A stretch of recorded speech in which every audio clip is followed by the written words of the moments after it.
So we're moving along to our second speaker, who is Barbara Pocock, who is the Emeritus Professor of the University of South Australia. She's worked in policy, research and advocacy in universities, the Reserve Bank, farming, unions, government, advising politicians and as a carer. And she was the director and establisher of the Centre for Work and Life in South Australia, which is where I met her first. She's a fellow of the Academy of Social Sciences and is a member of the Order of Australia for services to industrial relations, research and advocacy of social justice. Absolute national treasure, I think. But the reason Barbara's here today is because back in 2006 to 2009, she did a piece of research called the Work, Home and Community Project. And what resulted was a whole bunch of reports about people who lived out in 10 growth communities across Australia. This, again, was a piece of work that had such an impact on the team that I worked with. And so we flew her over to brief the executive of our department. And that actually had an enormous influence on the work from the growth areas from there on in because it put the explanation behind this data, as Alison says, you know, we can look at the census data and it's all a bit dry, but what Barbara's team did was describe what the reality was for women, for men and for young people in these communities and the impact that that would have. She's written this up into an easy-to-read book called Time Bomb, which you can also see advertised on your table. So it gives me absolutely great pleasure to welcome Barbara Pocock to the podium. Thank you so much, Jeanette, and it's such a pleasure to be here with you and to see Alison and her team's data presented. Congratulations on that great work. There's nothing that warms the heart of a researcher more than knowing that something they wrote, someone read it, and that it might have made a difference. So I'm really delighted to be here and to be able to personally congratulate Whittlesea Council for the work that they're doing in trying to understand in depth the community that the council and the larger area of governance that's here, how it works and what it needs to understand about that community. And congratulations to all of you too for giving your time to come here to try and think about that and think about solutions.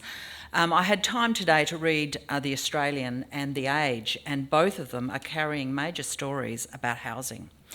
And The Australian in particular maps a very similar kind of region to what Alison talked about in terms of intergenerational housing fortunes, and makes very clear that the world that we live in has changed so dramatically, especially in our big metropolitan cities of Sydney and Melbourne.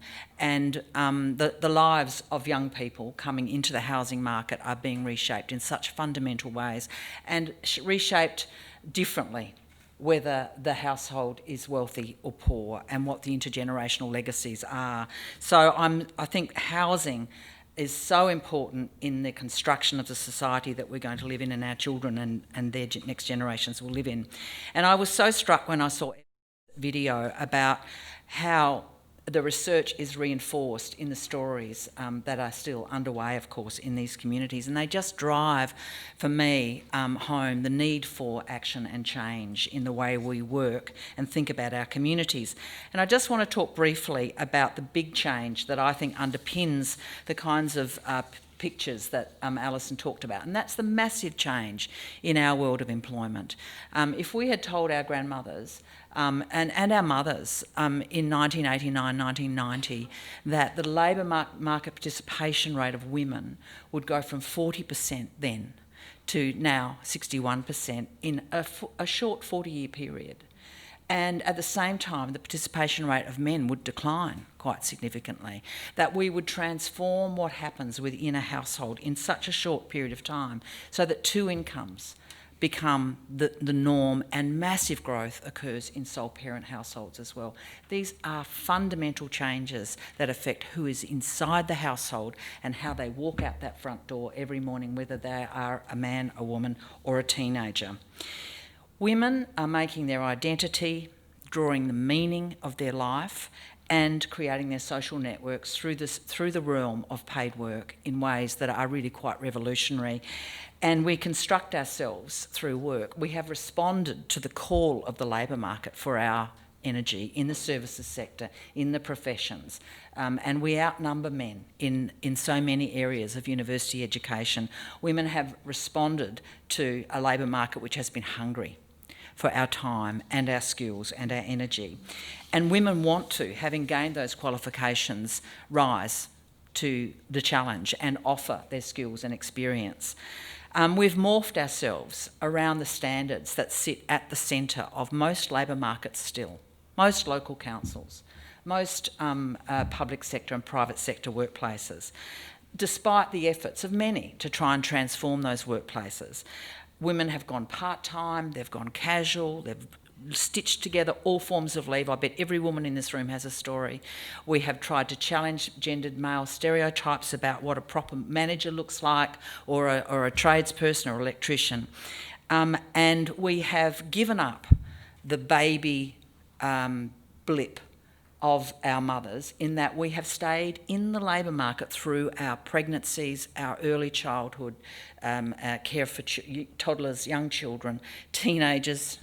You all know there is no falling away with the smarts you have to manage teenagers. And I just had 3 years caring for my parents. It doesn't stop with the really shifting demographics around ageing. So we lost that baby dip in participation that was there in the 50s and 60s, and now we hang in there in their labour market, and we have increasingly, as workers, become men, but with some important differences. So men's participation rate is falling. That's a big change for them as well. But their nature of their work has changed very significantly also, in that we now find a very big proportion of Australian men doing really long hours of work. There's a group of women who certainly join them, but we find that men's jobs have increasingly, for full-timers, leached out to 48, 50 hours a week, on top of which we put commutes, of course, for men and women.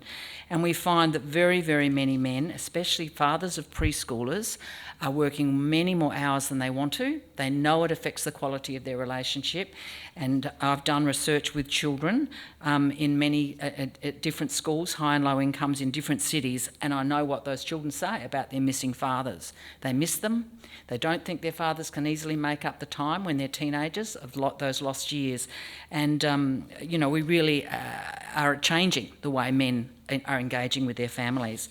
And we're doing that through increasing the commute in particular, alongside the hours of work. And of course, all the research tells us that commuting is one of the most detested activities that human beings engage in. So commuting is a big problem. So all of that changed, but some things haven't changed, have they? Right at the centre of our world, and that is who does the social reproduction of our society. Women still do almost twice as much domestic, unpaid and care work than men. And I know there will be many men who do way more than their fathers did, and some men who share, but there are a bunch of delinquents at the other end who are running hard at doing nothing. So women are the main carers of people with disability and of older people. And that's regardless of the hours that women work. Full-time is the same issue. Full-time women do much more than when they're living in a household with another full-timer.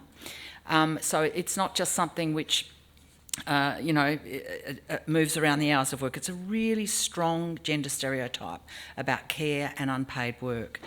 And there are as many a 25-year-old out here in our labour market, probably in this room, who went off and did an engineering degree, became an accountant, is a lawyer, and then comes home to their partner and finds that they are actually their father.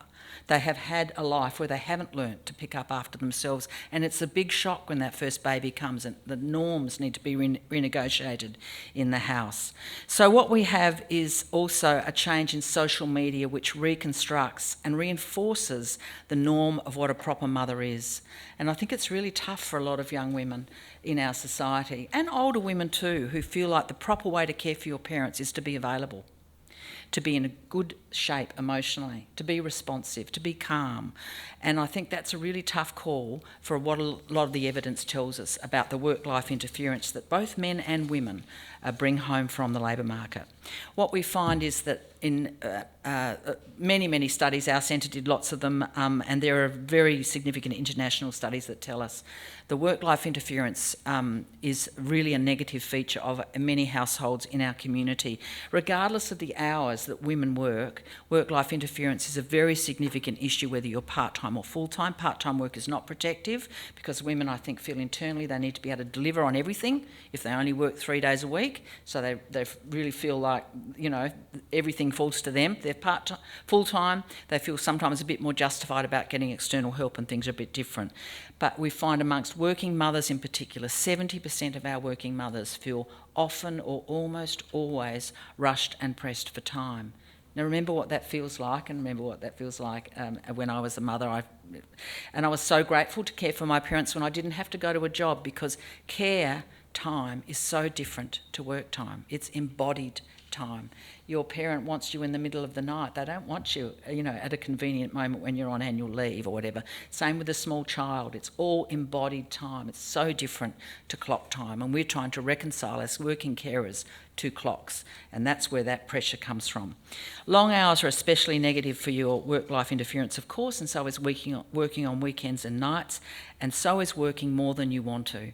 And lots of people in our community, especially those doing long hours of work, are working more than they want to, and many of them, of course, are not being paid for that extended overtime. So on any day of the week, in our workplaces and in our communities, 4 out of 10 workers are putting together a care job and a paid job. And that means our workplaces and our communities need to really respond to that in a different way. And that has huge implications for the way we construct our communities. So I've talked a lot about the workplace. The implications are also there then for our houses and our communities. And Jeanette mentioned the study that we did. We took 4 suburbs that were fairly new, master planned communities. We took 4 other communities right alongside and sometimes across the road, old working class communities, and we took 2 harbourside new developments, and we went in and talked to people, thousands of people in those communities, about how they were putting together the job, the community and the household. And we really were amazed at the stories we heard, which as a researcher you think, oh my God, why didn't I see that before we went in there? But it was a very profound experience. And not so far from where we're sitting, I will never forget some of the focus groups with women who had worked for years as advertising executives, for example, in Melbourne, and then found themselves at home with a new baby, a husband who left at 7 a.m, came back at 7 p.m. They didn't know anyone, they had no family nearby, and they were confronting a whole new life which did not use their skills, and were looking to the local supermarket for some form of employment, because they really were looking for an outside protective activity which they had spent decades doing. So we have so many challenges to make that better, and we can make it better. We found communities that really did do a better job of managing that, and I just want to mention briefly a few things before I stop. The first thing is really understanding what it's like for those women and men, and in the book we talk about something called the spatial leash. Women are on a spatial leash because we put children and those we care for first, and that's absolutely appropriate. When we have a dependent person, we do not want that phone call which says you need to come right now and be an hour and a half away on the train. You only have to have that experience once in your life to realise you actually have to live somewhere different. You have to be closer, and that just changes, for many of us, how we choose to live. And so that spatial leash is a very powerful thing for women in our outer suburbs. When we educate women, we draw them into the labour market, we want them to make their contribution, and then we house them out where that is not possible, we create a terrible waste, a waste of their skill and experience. We close off life cycle opportunities. We change the way they parent. We put their marriages at risk sometimes. And we certainly, you mentioned violence, we also increase possibilities for addictive habits and for violence and things that really very significant. We break the connection which is so critical to human happiness for many of those women. Not all by any means. And many women happily make their lives there. But we can plan that stuff stuff better, so that spatial leash throws less of a shadow. Men, on the other hand, in those circumstances, often find themselves, as we say in the book and found in the research, with an extended and long commute. They step into hyper breadwinner mode where they have to make up for the earnings which are diminished amongst their partner, and so they see even less of their children, much less than they want to. So it's all these compromises on the way. So these are gendered work, care, spatial trades, and we can do better, and if we know more about them. So understanding what's going on, first thing, which is really important. We need to build, the second thing I want to mention is the way we construct our labour market is incredibly important. We need to be planning for the employment opportunities, paid and unpaid opportunities, in the suburbs as we construct the housing possibilities. It's so simple, but it's so important. It has to be done in advance of the housing construction, and we need to build lattices and ladders of employment. So it's not just, a series of retail opportunities. We certainly need our shopping centres, but we need our medical precincts, our hospital precincts, and the most protective communities we found were ones which had decided, for example, in Mawson Lakes, north of Adelaide, that they would be a defence specialist unit. So if you lost your job as in an engineering firm here, you could go down the road because you'd had a beer with someone there, or you knew someone who was working there, and she would find you a way into your next job. So having dense clusters of occupational possibility makes such a difference. And we also need to pull technologies and opportunities to work from home or near home in business centres out into the communities that we're building. And we also need to remember that our teenagers work. And this is a really important way in which teenagers can find protective connections outside their household. So we need to think about a labour market and opportunities for our kids to find work as well. The third thing that was really obvious in the research was the importance of embedding educational opportunities from childcare centres, preschools, right through to university and postgraduate, so that educational facilities aerate communities. They pull new groups in, they diversify the population, they create employment opportunities, and we are all in education over much of our life now, so they really do feed our need for connection, for learning, for education, improving our employment opportunities. I don't need to focus on transport, but it is so important for us to plan transport early on, and to plan not just the rail and the tram and the bus and all of that stuff, terribly important, but also to prioritise ways in which people get in their car and get out of their suburb onto a freeway. So people found that frustrating, incredibly annoying to have badly organised car transport. A sixth thing that was really important in our research was the significance of early planning. People come into a suburb and settle into a house in their two-car systems early in their move into a suburb. Whereas if you've got stuff that are options set up in advance, like good public transport, people will habituate in different ways and use the services and facilities around them, rather than be locked into what they bought in and started out with. So starting early with that planning, giving people real options, and having a development focus which is not about small parcels of land, but is about a large overview of a significant area, working with other councils, not just, selling off parcels of land which don't have an overview for how that planning should occur. And finally, one of the things that we thought was really important and showed up significantly was putting the best possible services in the poorest suburbs. So if you have a lazy 10 mil hanging around for your swimming pool, and I hear there is a bit of that about, then put that swimming pool into the suburb that has the lowest socioeconomic, and you will pull richer people into that suburb. Put your best library. Libraries are incredibly important. We did libraries, it's hard to overstate how significant libraries are as social hubs for teenagers, for young kids coming out of school, especially in low socioeconomic areas, but they make such a difference for people who are older as well. But building those very good services in the suburbs that really will benefit from makes such a difference. So the final thing I want to say is there is just such an enormous and growing body of research about what makes the difference in a good life is connection. It is the critical thing when we build our suburbs. Connections within household, connections beyond the household in the streetscape. Incidental social interaction is incredibly important this stuff saves lives. And of course, deep social connection as well. It inoculates against mental illness. It inoculates against addiction. It helps mothers and carers stay sane. It lengthens our lives and it increases the quality of their lives. And we as planners and people who do things can make such a difference to the connections that are available on our streets and in our towns.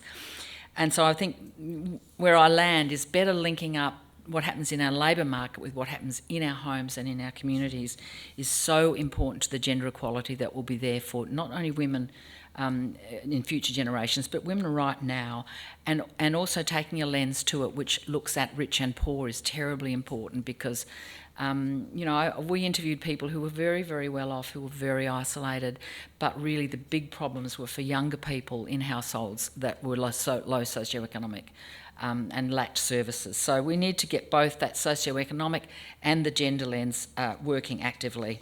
We can certainly do a good job. There's lots to learn from the places that do it well. So thank you and good luck with all that you're doing.